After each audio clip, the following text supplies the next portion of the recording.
Hey everybody, thank you for joining me in this video today. I really do appreciate your support. What I want to do in this video is summarise the announcements that were made at Microsoft Ignite focusing on Azure Stack HCI. There was a ton of good announcements made and I really want to focus on some of those announcements and share that news with you because Azure Stack HCI is a great solution, especially if you're in the hybrid environment. Now, to make that switch to Azure Stack HCI much more attractive for people, what they've actually done is now, if you have an enterprise agreement with Software Assurance, you can exchange those license cores for Windows Server Data Center to get Azure Stack HCI at no additional cost. This also includes the right to run unlimited Azure Kubernetes Service or AKS and unlimited Windows Server guest workloads within your Azure Stack HCI cluster. So great around that licensing, but as always, speak to your licensing specialist, read the terms and conditions on this offer, because as we all know, licensing can be a bit of a minefield. So exciting times here around where the licensing can go and help you with switching from, say, Windows Server to Azure Stack HCI in your environment. Now, the team have also released a new version of a public preview. So we now have public preview 2 of Arc-enabled virtual machine management. So back in March 2022, the team released the preview of Arc-enabled virtual machine management. That allowed you to provision and manage your on-prem VMs from Azure. You could set it up so that you could deploy your VMs to your Azure Stack HCI from either ARM templates, Azure CLI, or the Azure portal. But now we have public preview 2, which has been developed through the feedback from users of that public preview, or that first public preview. With this second public preview, we now have the addition of being able to use images from the Azure Marketplace. So in addition to your custom images that you have already, you can now access images from the Azure Marketplace. So in just a few clicks, you can deploy the latest fully patched images from Microsoft, which include Windows Server 2022 Azure Edition with hot patching and Windows 11 Enterprise Multi-Session for Azure Virtual Desktop. The plan is for third-party images to be available in the roadmap eventually as well. Now, this feature has been designed to be conscious of your network bandwidth, so images are optimised to minimise file size and you only need to download the image once and create as many virtual machines as you like.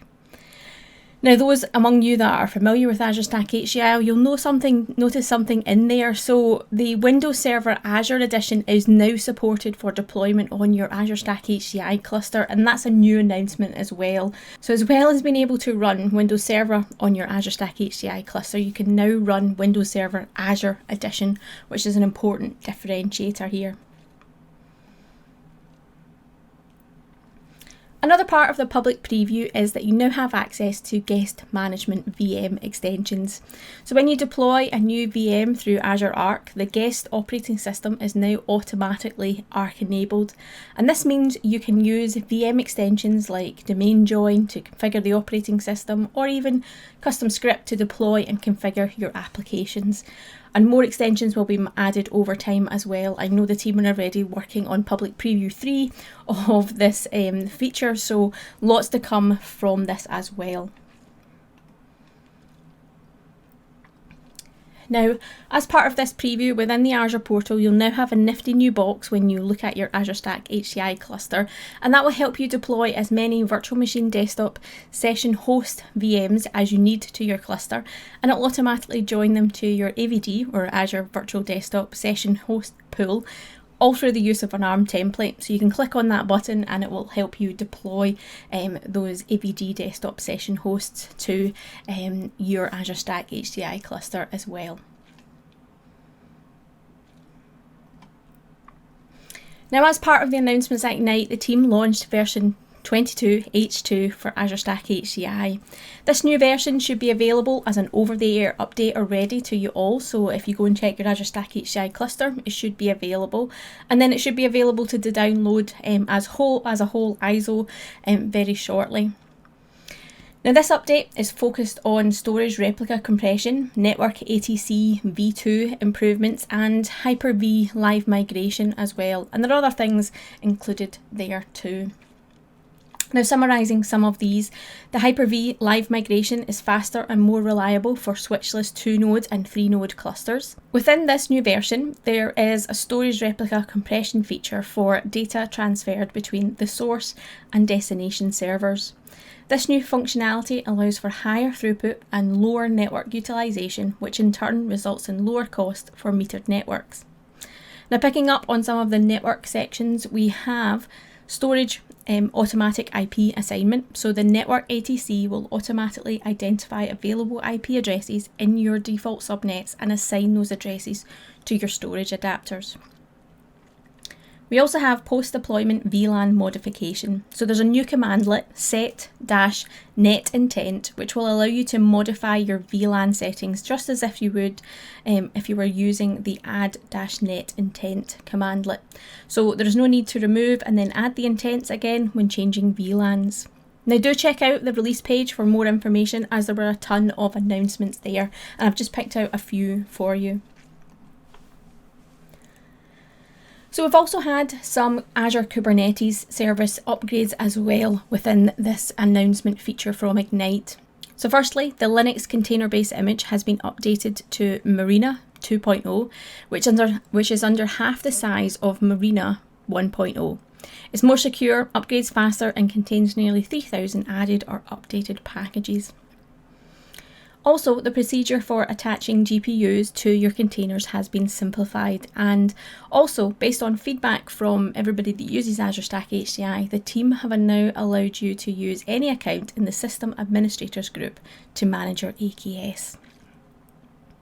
Also in public preview, you can now use your AAD identity and provision whole new Kubernetes clusters into your on-prem environment through Arc Resource Bridge, which is very similar to the Arc-enabled VM management feature that we talked about earlier. Now, last but by no means least, one of the big announcements that the team announced is hardware. So designed by Microsoft, shipped from Microsoft and supported by Microsoft, you'll now be able to get your hands on the Azure Stack HCI Pro 2 unit, or Pro 2 as it's being nicknamed. It's billed as a 2U half-depth form factor that's ideal for deployment outside of your data centre. So think about locations like retail, manufacturing, healthcare. It's going to be compact enough to be able to mount on a wall or on a shelf, and the hardware is designed to be tamper resistant and includes intrusion detection as well. It's also going to be quiet enough for those type of environments, especially if you want to have it in an office environment, generating less than 60 decibels of acoustical noise. So that's interesting to hear. The Pro 2 will be available in several configurations with specs tailored to edge use cases and the option for up to 2 NVIDIA A2 GPUs. You'll soon be able to order this from the Azure portal. The announcement is for it to be available in 2023, and when you do order it, it will ship with Azure Stack HCI pre-installed for you.